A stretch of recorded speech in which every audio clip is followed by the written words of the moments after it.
Qui peut offrir les meilleures réponses et le plus grand réconfort à notre petit écureuil, sinon sa propre maman?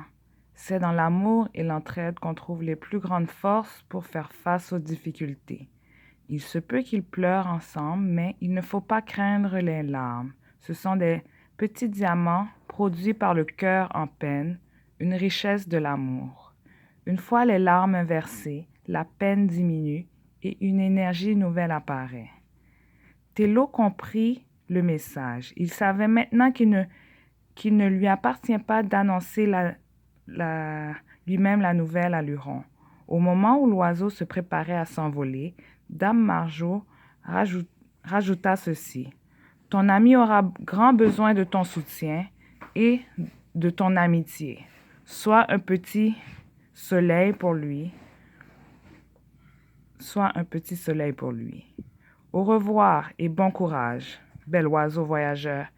Et, d'un coup d'aile, il s'envola, le cœur un peu plus léger, sachant désormais ce qu'il devait faire.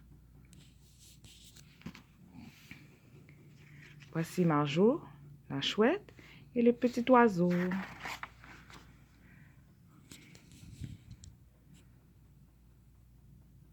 Pendant ce temps, Luron était toujours aussi inquiet. Il décida donc d'aller interroger son père, Carotin.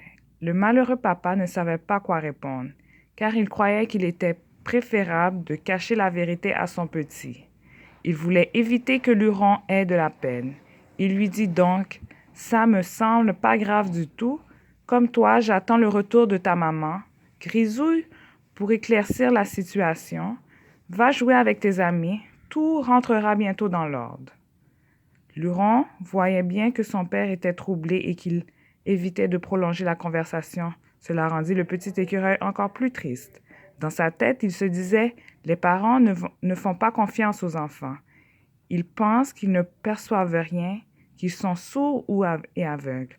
Pourtant, je vois bien que papa et maman sont tristes et inquiets. J'ai très peur. »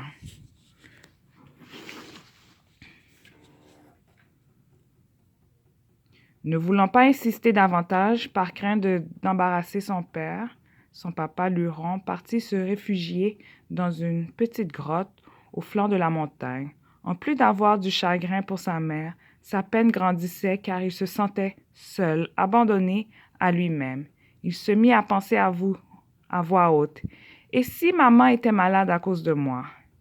Nous avons eu une dispute dernièrement et j'ai alors souhaité qu'il lui arrive du mal.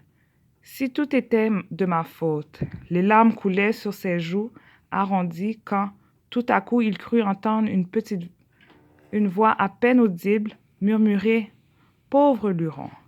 Qui est là? »